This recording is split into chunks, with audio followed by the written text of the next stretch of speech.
Reliance industries के chairman Mukesh Ambani भी summit में शामिल हुए। मुकेश अंबानी ने कहा कि वो अगले 5 सालों में असम में 50,000 करोड़ रुपए से भी ज्यादा का निवेश करेंगे। मुकेश अंबानी ने यह भी कहा कि रिलायंस का focus clean energy, AI, retail और हॉस्पिटैलिटी पर रहेगा। In the previous summit in 2018, Reliance had committed an investment of 5,000 crores in Assam. Since then, our investment in the state has exceeded 12,000 crores.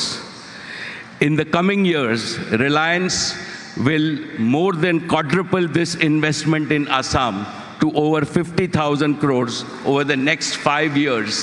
After building world-class connectivity infrastructure, we will now install high-performance computing infrastructure.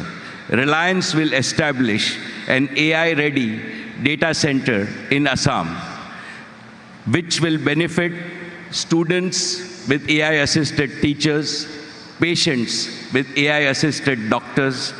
Agriculture will benefit from AI-assisted farmers, and AI will help Assam's youth to learn from home and earn from home. इस मौके पर मुकेश अंबानी ने यह भी कहा कि वो असम को टेक रेडी और एआई रेडी बनाएंगे। Our first priority is to make Assam tech ready and AI ready. For us, Assam's digital transformation is a noble and patriotic mission. Jio has made Assam not only 2G Mukt but 5G Yukt. We are very grateful for the people of Assam to adopt Jio with their heart.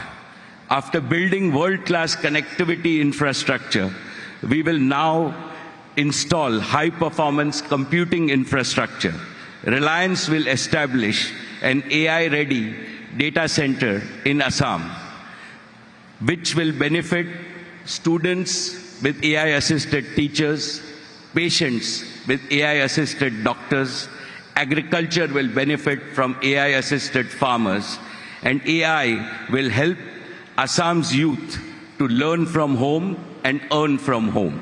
चलिए अब बात करते हैं मुंबई में गर्मी के सितम की। अभी से ही गर्मी का सितम मुंबई में बढ़ने लगा है। फरवरी में ही पारा सामान्य से 5 डिग्री ऊपर चला गया है।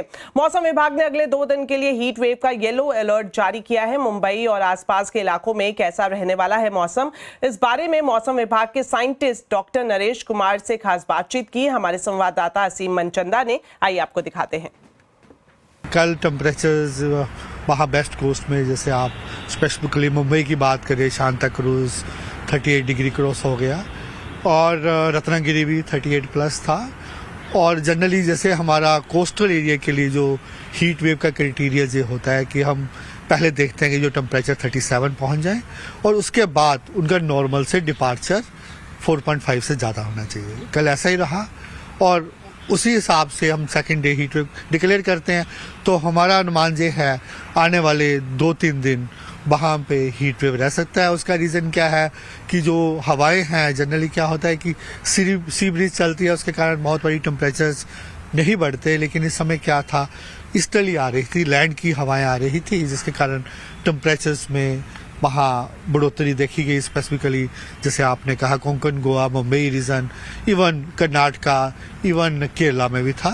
तो यहाँ आने वाले 2-3 दिन हीट वेव कंडीशंस रहेगा, उसके बाद ये पैटर्न ब्रेक हो जाएगा। और फिर भी हॉट एंड ह्यूमिड जो हमारी टर्म होती है कि जब टेम्परेचर सामान्य से ज़्यादा रहे और साथ में ह्यूमिडिटी रहे, वो 1-2 दिन उसके अलावा रह सकता। चलिए अब आपको देते हैं शेयर बाजार का पूरा अपडेट। बीएसई मंथली एक्सपायरी पर बाजार दायरे में रहा। सेंसेक्स 148 पॉइंट चढ़कर 74,602 पर बंद हुआ, तो वहीं निफ्टी ने फ्लैट क्लोजिंग ली। निफ्टी बैंक में हल्की गिरावट रही और वहीं दूसरी तरफ mid cap, small cap index में थोड़ा प्रेशर देखने को मिला। डिटेल्स लेते हैं यतिन मोता से। तो यतिन, बताएं आज बाजार का मूड कैसा रहा और किन स्टॉक ने बाजार को संभाले रखने में मदद की? आज मार्केट में बिल्कुल ही फ्लैट एक्टिविटी रही और एडवांस डिक्लाइन रेशियो 1:2 रहा। अगर हम निफ्टी के गेनर्स की बात करें तो यहां आपको बहुत सारे स्टॉक्स दिखेंगे जो आज पॉजिटिव डाइवर्जेंस दिखा रहे थे।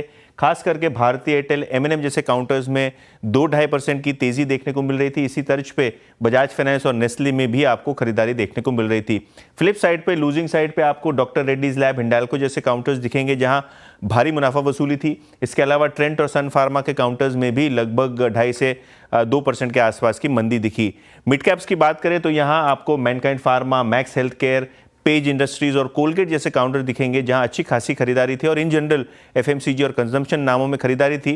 हालांकि अगर आप देखें तो पेट्रोनेट LNG आज 4% नीचे और F&O में टॉप लूजिंग साइड पे डिलीवरी और PB फिनटेक जैसे काउंटर दिखेंगे और सुप्रीम इंडस्ट्रीज के काउंटर में भी लगभग आज 3% का डाउन टिक आपने देखा।